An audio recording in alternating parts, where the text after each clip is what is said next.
Dr. John Horack is our presenter today. He is the inaugural holder of the Neil Armstrong Chair in Aerospace at Ohio State and also Senior Associate Dean at Ohio State's College of Engineering. I learned a few minutes ago that Dr. Horack met Neil Armstrong several times, and of the 12 people who walked on the moon, he met 10 of them. Before joining OSU in 2016, Dr. Horack spent many years in Huntsville, Alabama, working for Teledyne and also for the University of Alabama at Huntsville. After earning a bachelor's degree at Northwestern, he earned his master's and PhD at the University in Huntsville. In addition to his academic and research activities, in 2020, he summited Mount Kilimanjaro in Africa with a team of OSU researchers. And in case that's not enough, he's also a private pilot with instrument and commercial ratings. He's here to tell us about a unique OSU program called Starlab. Please welcome John Horack.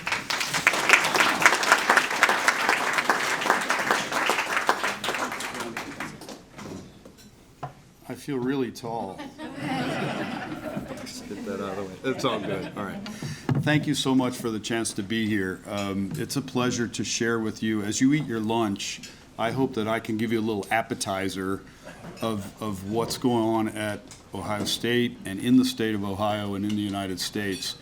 And I think it's especially important that we saw the graduates here and on the screen, and a welcome to those of you also on Zoom, because all that we're doing in the area of space flight at Ohio State is not for me, and it's not for the greater memory of Senator Glenn. What could we do to improve Senator Glenn's mark on our country and Neil Armstrong's mark on our country? It's really for those young men and women that will follow us and work and live and try to build a better future for our country through the use of spaceflight and of spaceflight research. So next slide, please. What we see going on in the United States is a very big shift from the program, the space program that many of us might remember, where it was a certain episodic activity. You know, there was going to be a mission. People would go to space, and they might be there for 5 days or 16 days, and they would come back, and then there'd be a lull, and then we'd go forward. And that was all done with government-designed, government-owned, government-operated systems, like the Apollo spacecraft, like the Saturn V rocket, Skylab, the picture that I have on the left side, the space shuttle, a magnificent vehicle designed, owned, and operated by the federal government. And what we're seeing now is a shift, and this shift has been underway for maybe 15 years, and it started with the idea that maybe we could, as a country, pay the private sector on a commercial basis to send cargo up and down to the space station. So fresh fruit, clean underwear, letters from your kids, whatever you need to send. It's not people. We started conservatively, and that worked great. That was called the Commercial Cargo Program that NASA put together, and they put $500 million out on the table to sort of stimulate the private sector so that this could be done. And that really catalyzed the avalanche of new launch vehicles that you see, companies like Firefly and Blue Origin and SpaceX. And it works so well that we now do that with people. We launch human beings to the space station, typically 4 at a time, on a commercial basis. It's not quite like the NASA administrator goes to the Delta Airlines website and orders 4 flights to the station and back and puts in his frequent flyer number. But it's much more like that in the sense that the government NASA does not own the SpaceX launch vehicle. They don't own the design for the vehicle. They don't own the capsule. They just buy it on a commercial basis, and it's built and operated by a private sector company. So next slide. So I don't know if you've had a chance over the last couple of nights, we've been in a favorable position to see the International Space Station fly over. And if you've ever get a chance to see that thing fly over, please do it. The bright stationary object that you see in the west right now at sunset is Venus. Jupiter is about as bright as that when it's favorable, but the station is that bright, but it moves. And so it takes about 5 minutes to go from one side of the sky to the other, and you look up and you're like, wow, there's 7 people, 8 people up there. And All of you folks that were born after November of 2000, please raise your hand. Were you born after November of 2000? Right. So you've never lived in a time when the entire human family was together here on the surface of the earth. You've never lived in a time when all people were here. Because since November of 2000, we've had people in orbit 24/7, 365, always at least one American. So congratulations, you live in the space age. How many people drove a 23-year-old car here today? Nah, but we're flying a 23-year-old, more than that actually, space station. And so what we saw in commercial cargo and commercial crew is now something that NASA wants to do with our presence in low Earth orbit. We don't want to stop being and exploring and living and working in low Earth orbit. We just want to do it in a different way. So in December of 2021, NASA made 3 awards to 3 separate private companies to build follow-on, privately owned, commercially operated space stations in low Earth orbit. Next slide, please. One of these is led by a company called Voyager Space Holdings and Nanoracks, and it's called Starlab. That's a picture of it. It's rather unique in the sense that it doesn't look anything like the space station that I just showed you, which the previous one was more like Rube Goldberg may have put it together, because it was assembled out of about 50 or more shuttle flights and cargo flights. This is a ship and shoot space station. You put it in the rocket, you launch it, and it's ready to go. And on this collaboration, Ohio State is fortunate to be the lead university in this partnership. It has a very, very strong Ohio presence, including Zinn Technologies in Cleveland, which is the most prominent spaceflight hardware manufacturer of experiments and things on the inside of the space station in Ohio, organization near Cleveland affiliated with the University Space Research Association. So there's a tremendous Ohio presence in this collaboration that's being built. It will hold 4 people, 24/7, 365. To give you a sense of how big that is, if you took the fuselage of a 747 and chopped it in thirds, that's about what you've got in that. So it's quite a bit of volume in which you can live and work and operate. And the idea is that if you build one, you learn how to operate it, and then maybe you build a second one and a third one and a fourth one for different purposes to different orbits. And so this actually becomes a technical product that the United States builds and sells, much like a Boeing 787.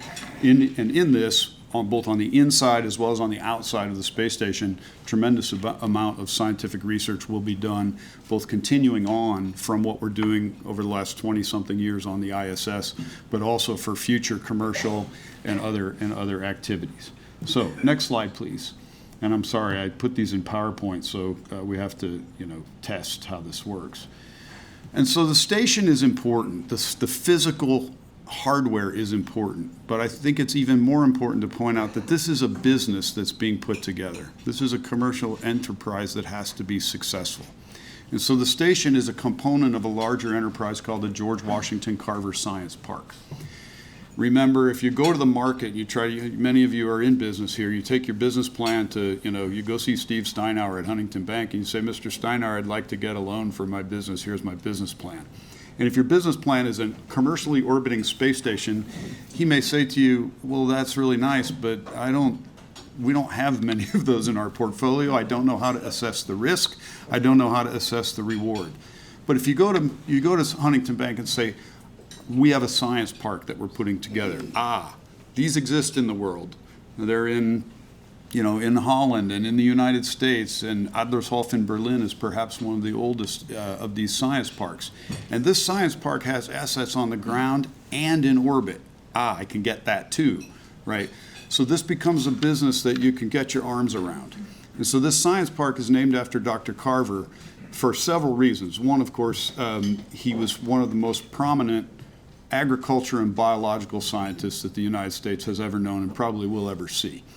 And we expect that the work that goes on Starlab and in the science park on the ground will be strongly focused, not entirely, but strongly focused on food, agriculture, plant biology, soil, microbiome, all of the kinds of things that you would see Carver working on. And I think more importantly, when Carver did research, Carver's research was not about, what's the most prestigious journal I can publish in? What is my H index? He's not aiming for a Nobel Prize. He's trying to build research outcomes that fortify the lives of every single person that walks on the planet, right? To improve your diet, to improve your ability to grow crops, to be more sustainable, to learn how to live and work the land in a way that is environmentally sound and also brings nutrition to people everywhere. These are the kinds of outcomes we're looking to manage. And so while it's not strictly ag and bio research, a lot of ag and bio research, but also material science, biotechnology, human health, astrophysics, remote sensing, space weather, planetary physics, all the things that you can do when you go to orbit. The thing about the science park I mentioned, it's going to have assets on the ground and assets in space.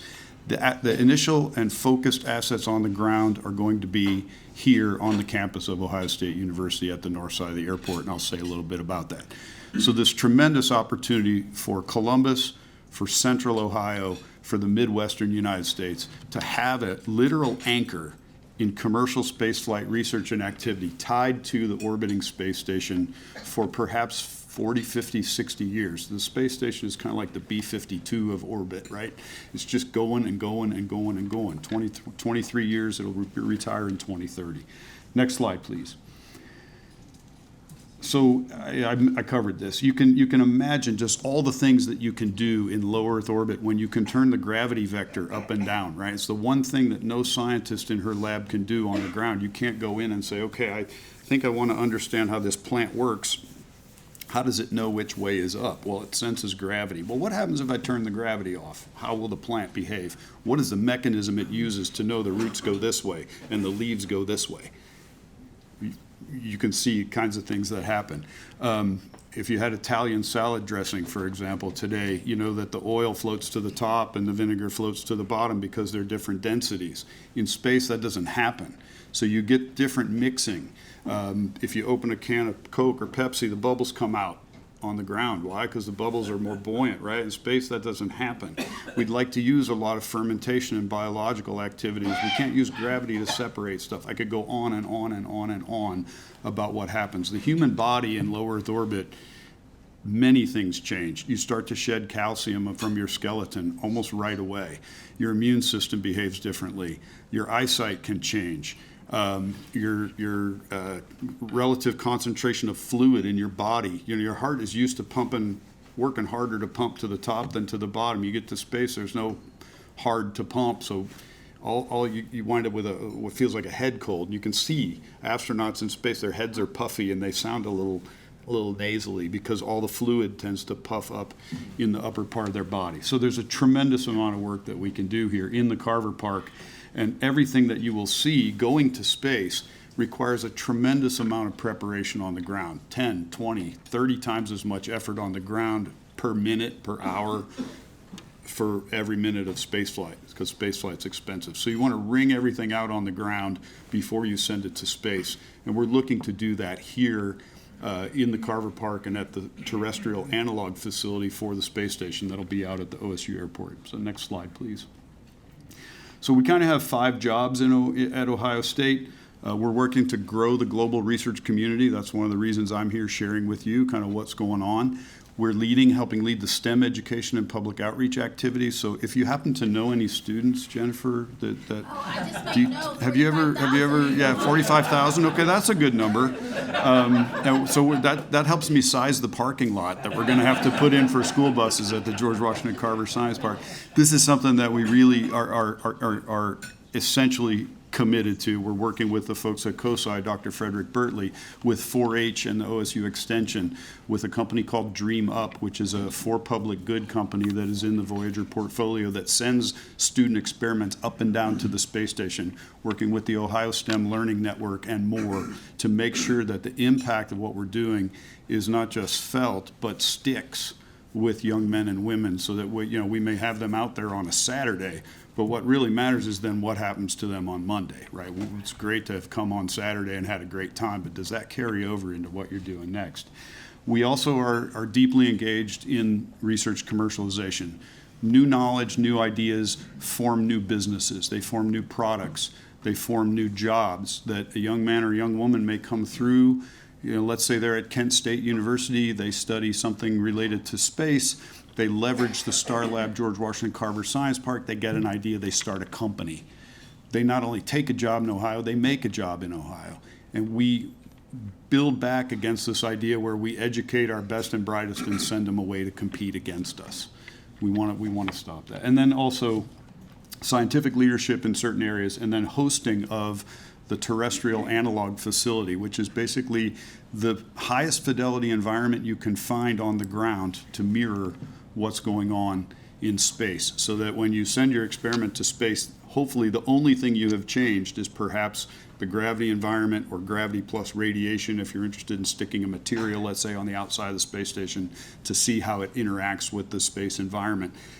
So that you really know that the differences that you see and or predict are due to the fact that you're in space flight. So those are the 5 things. I'm glad we don't have 6, because I'd have to get another finger to keep track of what it is we're doing. This is plenty. Next slide. So I mentioned this is a little bit of just about what the Carver facility is going to do. And I think one of the most important things that we can think about is the blessing that we have here in Ohio in spaceflight. It's not just a bright past. We are right in the middle. We're in the heart of it all, as the new Ohio slogan goes. We have a tremendous amount of civil space work that goes on at NASA Glenn Research Center in Cleveland. Nearly $1 billion a year, maybe $850, $900 million a year of fundamental research in power, communications, propulsion, material science and engineering, human factors, what happens to the human body, along with the Armstrong Test Facility, which is near Sandusky, Ohio. If you ever get a chance to go there, the world's largest space simulation chamber. You can fire rocket engines in vacuum, electric aircraft testing facilities. Some of the most important spacecraft and environmental testing capability is right here in Ohio. That's our civil space anchor. Just about an hour and 10 minutes to the west, we have the Wright-Patterson Air Force Base, which hosts the National Space Intelligence Center, the Air Force Research Lab, which is the research arm for both the U.S. Air Force and the Space Force. So we have a national security space anchor in Ohio as well. And now with this activity, we aim to anchor a commercial space location. So we sort of have all 3 legs of the stool when it comes to what the United States is trying to accomplish in space. And if you watch the news, you know about China and their great capabilities in space. I'm not so worried about the Chinese, let's say, going to the moon, but I would worry if we weren't also going to the moon. Chinese capability in space is extraordinarily advanced, especially compared to where it was. But we have an advantage, and we need to maintain that advantage. So there are economic security, national security, and quality of life issues all bundled up into what it is that we're trying to accomplish here. Next slide, please. So you say, when are you going to get started, John? Well, the answer is we're already started. We are open in what I'll call humble beginnings in a terrestrial analog facility that's located in the Agricultural Engineering Building. It's about 7,000 square feet of space. We have student experiments that are already ongoing. We'll be hosting a program called the NASA Deep Space Food Challenge in the fall. Experiments from around the world that are participating in research in how to sustainably grow plants and feed astronauts. And the idea is not only ag for space, but then what we learn up there, we bring back down to help agriculture here. We anticipate scratching dirt on a 10-acre facility about a year from now. And as the next slide shows, that's part of about a potential 120-acre space development that is the maximum size that could occur. You see the Route 161 along the top. You see the Ohio State University Airport along the bottom, the 2 parallel runways. The north one is scheduled to be extended to 6,000 feet. Governor DeWine and the state of Ohio keep their aircraft and medflight over there on sort of the northeast side. And if you've ever seen the OSU Flight Education Center on the south, we'll be located on the north side with Voyager Space Holdings and the terrestrial analog facility initially starting in 10 acres. That could expand to 80, and then there's another 40 there for other companies, perhaps a Hilton space-themed hotel. Hilton Hotels is a partner in the Starlab. They're actually helping design all the astronaut accommodations, where you eat, where you sleep, where you brush your teeth, where you fix your coffee, where you do all the other things that kids ask you about how you do in space, so that they can understand how do we create a hospitality ecosystem with the minimum amount of resources available, with the most challenging supply chain you could imagine in the most constrained environments, so that when you come back down to the ground, you have this understanding of really how things are working. So next slide, please. So I have this kind of lava lamp chart because 1,000 things are growing in the garden. It really is the case that spaceflight is something in which every single domain, discipline, walk of life, skill set not only participates in, but is essential for our success. Spaceflight and research in space is something that humans barely know how to do still. It's just not easy, and it takes everybody. It takes accountants and lawyers and contract specialists, and aerospace engineers and astrophysicists and welders and you name it. But I'll point out in the sort of little, I don't know, somewhere between Pittsburgh Steeler gold, I'm sorry about that, on the right-hand side, and Rotary Club yellow. There's a thing called the Diamond Grove Scholars. And the students at Ohio State and elsewhere, it's almost like you poured maple syrup on an ant farm. And the excitement is just absolutely palpable, and the outcome is a lot more useful than ants just scurrying around trying to pick up some maple syrup. I'll just mention a couple. One young woman, Cassidy Brozovich, she's a graduate student. She's from Warren, Ohio. And when she talks about what it is she wants to do, I'm not even sure what category to put it in.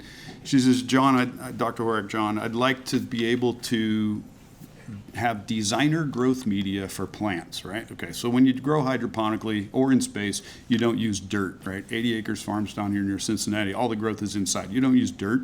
You have some kind of growth media. She says, I'd like to 3D print that growth media. I'm like, okay, good. And you might think, well, hot peppers and spinach and lettuce and tomatoes might all want different kinds of dirt or soil or growth media, right? Because their roots might be a different size. They might need to grow a different length. So you need different size holes. You might need different contact behavior between water and the surface of the growth media, because some plants might like the water to hang around and not flow very easily, and others might want it to flow very easily. Cassie's like, well, maybe I can 3D print the fertilizer in there as well. So I can 3D print a fertilizer prescription into the physical structure that's optimized for these plants. And then when I'm done, I want to chop it all up and throw it back in the 3D printer and start it over again, so I close the loop on the sustainability. I'm like, okay, is that a material science experiment? Is that an ag experiment? Is that additive manufacturing experiment? Is that a chemistry experiment? I don't have any idea. But I know it's cool, and I know you can only do these kinds of things in space. And I know that if you could start to crack the nut on some of those kinds of challenges, we can find ways that we could grow fresh produce anywhere in the world as long as you had a building, solar power, and some LED lights. And think about how much jet fuel and diesel fuel we use, making sure that we get a $2 head of lettuce at Kroger from California, right? Imagine the impacts that we could have to sustainability and nutrition and the quality of a diet, and not just access to calories, but access to food that's really good for you, fresh, and always available, because it's sustained locally and it's grown locally because we've reinvented agriculture. Agriculture is one of the most technologically advanced entities on the planet. I'm learning a lot about it. I always thought astrophysics was pretty cool, but actually, I look up in the sky every couple times a week. I go to the fridge 6 times a day, so I'm really interested in food. So next slide, please. So what is this really? I mean, I think many of us in business or in academia and education, whatever your walk of life is, you get up every morning, you think, how in the world are we going to get done the mission that we want to get done, right? Whatever that mission happens to be. And sometimes it's a little daunting. It's like, how am I going to get this done? And so what we have been able to do, and what we're working on here, is to build sort of the middle and the lower pieces of this pyramid that you see on the slide that gives us, a 60-year anchor, physical anchor, into what it is we're trying to do by building the terrestrial analog facility and anchoring the Carver Park here. And then the middleware, sort of all the stuff that goes on in there. I mentioned all the experimentation and the design and testing and procedure development, astronaut training, and everything that has to go on as sort of middleware in the facility so that you can then do the work you want to do to drive the outcomes you want. This is really what we're trying to do. And so my hope and the outcome I'd like to manage for is that Starlab and the George Washington Carver Science Park become the dependent variable in whatever independent variable you have, whether it's educating young men and women, whether it's improving the shipping and logistics infrastructure of the United States, whether it's inventing new forms of finance so that we can build new economy and new kinds of businesses. This is a place where you can go to get resources, to give yourself a little bit of a ladder that we don't have to reinvent the wheel every time, to hopefully make it a little bit more straightforward and easier for you to accomplish your core mission. Next slide. So I'll finish maybe here just to point out that all kinds of things change in low Earth orbit. And so it may not be obvious at first, but some of the things I mentioned before, this is a picture of a candle flame, right? And we always worry about fire in space. It's a bad day when your spacecraft is on fire. But it behaves very differently. You know, we're all familiar with the candle flame. You know, it's hotter. You put your finger over the top, it's super hot, because convection causes the low density, high temperature stuff to rise. That feeds oxygen into the bottom of the flame. Anybody that's been a Boy Scout or a Girl Scout and made a campfire, you know you got to have air coming in the bottom. But the candle flame on the right is very different, spherical. Oxygen gets to the flame through diffusion. Well, and if you know diffusion, if you put cream in your coffee, it'll eventually, and don't stir it, eventually it'll diffuse, but it's not very fast and it's not very efficient. On the right-hand side, you see a bubble inside liquid, and I mentioned this before. Anytime you want to move liquid around, you start getting bubbles in the liquid, you get two-phase flow. It's really hard to separate out. All kinds of interesting things happen in space. And so spaceflight is a means to fortify research and address key questions. Whether it's the behavior of little lipid nanoparticles in your cells, you say, well, what's that for? Well, that drives mRNA vaccines, right? And these lipid nanoparticles are very fragile. Cosmetic companies have done colloidal research on the formation of colloids. They come back and they reformulate almost all their cosmetics because they actually learn, oh, this is really what happens. Gravity masks this, and now if we formulate our products in a different way, we have a technical or a competitive advantage in how we go to market. All right, next slide. And I'm going to be done here so that you can ask some questions. I'll only point out that we're kind of not making this up. We are kind of making it up because no one's ever done this before. So there is a little bit of sort of like, okay, E flat, 3/4 time, let's go, let's see what we can play. But March 30th, the White House put out the National Low Earth Orbit Research and Development Strategy. So our nation has a strategy for how we're going to go execute research and development in low Earth orbit with the desire of moving our economy further off the surface of the Earth and into low Earth orbit. A space economy commercially is already about $400 billion, if I remember the study from Space Foundation in 2022, headed towards $1 trillion by 2040. So it's $1 trillion. So we're headed towards $1 trillion industry.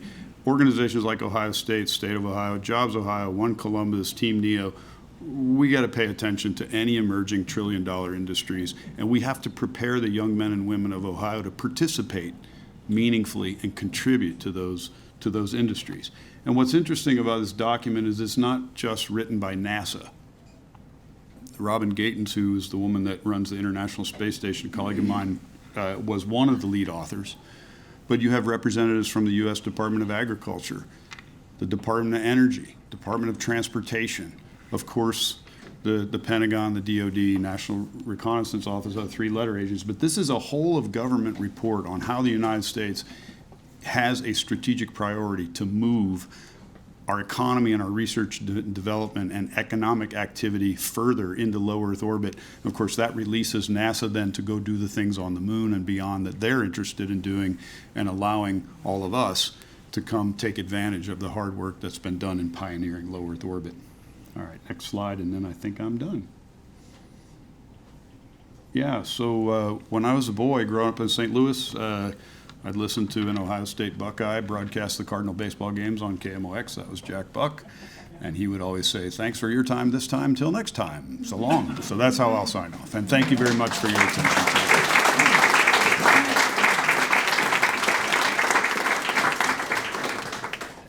We have time for a couple of questions if anybody has any. Yeah, sure. Jim. In the very beginning, you mentioned look to the west, Venus, the space station. Yeah. Could you repeat that part about when you look? Yeah, so Jim's question, for those of you online that may not be able to hear, I mentioned looking towards the west right now in the sky. You see this very bright object after sunset. That's Venus, okay? It's not always there in the west. You'll notice that it's actually going to start moving closer to the sun because as it goes around the racetrack, it's faster than we are. That's about how bright the space station is, though, when it flies over. And if you're interested in looking up when it flies over, you can go to a website called astroviewer.net, astroviewer.net, and you click on observation ISS. You can type in Columbus. I was in Pittsburgh last week and I typed in Pittsburgh and I saw it fly over. It'll give you all the times when it's flying over, where to look, how high in the sky it's going to go, when it's going to disappear, and then you can see the ground track. And it's pretty amazing. You stand out in your yard and boom, there's the space station. You're like, wow, it's over Baton Rouge, Louisiana. And it flies up over the Gulf Coast, flies all the way through the southeastern United States, and by the time it disappears, it's out off the coast of Massachusetts, headed up the North Atlantic. It's pretty amazing to see. Yeah. Are you or Ohio State doing anything about robotics? It's a more efficient way of having people in space. Yeah, so the question is, what are we doing at Ohio State, or are we doing anything about robotics to improve the efficiency of activity in space? In fact, yes. The Starlab spacecraft, for example, we're not planning on any extravehicular activities. We're planning on being able to do everything we need to do on the outside of the spacecraft using robotic systems. Canada, for example, is a nation that's very, very advanced, and that's why in the old shuttle days you saw the Canada arm, right? And they provided the robotics on board, most of the robotics on board the ISS. So the answer is absolutely. Robotics at Ohio State, artificial intelligence, machine learning, software, all of those things are being put in place to try to enhance the productivity of what we see on orbit. Because human beings are wonderful machines. The brain is great, the fingers are great, but there's only some things we're not good at, right? And especially if you need to put someone in an environment that may be a little bit more dangerous than you want to do, a robotic system is very good. And that's a precursor for the kinds of things that we want to do on the surface of the moon. The ability to maneuver on the moon, when the final 3 missions, 15, 16, and 17, when we took the rover, increased the science capability and the science output of those 3 missions by orders of magnitude. And I think it's only just now, after 20 years of roving on Mars, that all the robotic rovers have been able to cover as much ground as was covered on the 3 Apollo missions. So, yeah, we used to drive buggies on the moon. I don't know if you guys know, you young folks know that or not, but yeah. Could you just talk for a moment exactly what's going to be done here in Columbus, up at Don Scott? What is that facility going to actually do? Yeah, so in the final stage, it's a comprehensive space research park that will have companies and organizations and lecture halls and student activities and STEM activities and maybe, as I said, a Hilton hotel. In the terrestrial analog facility, you can imagine having 1 or 2 full-scale copies of the orbiting space station, as functional as you can make it on the ground. And you will see experiment processing, procedure development, astronaut training, anomaly resolution, hardware checks, all the things you need to do to get ready to go. Much like you might think of a Broadway play, right? So I know like Phantom of the Opera is going away on Broadway. And that was at the Majestic Theater for forever, right? But they didn't do all their rehearsing at the Majestic. That's where they perform, right? So you can think of the space station as sort of the place where they're performing. And the terrestrial analog facility where you do everything else to get ready to go, right? It's where you have your rehearsals and your blocking and your wardrobe. And you might do some very high fidelity dress rehearsal shows there. But the performance is up in space, and everything that you have on the ground is to support and help understand that. But yeah, I look forward to the day when you might see, you know, pick a nation. Let's say Germany wants to fly 2 astronauts to the Starlab, you know, and they fly into Columbus and they go to Don Scott and they go train and they're here for 4 or 5 weeks and they get ready to go. They learn all the things that they're going to be doing on the mission, and then the next thing you know, they go to Florida and they launch, and there they are, and they float in and they say, you know, Columbus, Starlab, we're ready to go. And someone says, Starlab, Columbus, and then they drop the mic, you know, because it's a good thing, but the mic doesn't do anything, it just sits there. Because it floats. Thanks, Dana, and thank you all.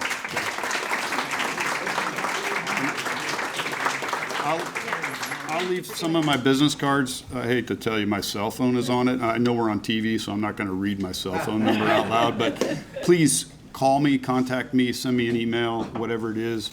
I'm happy to share more. And, you know, for example, Jennifer, you guys students that want to come be a part of this, let us know. Okay? Thank you all very much. Thank you.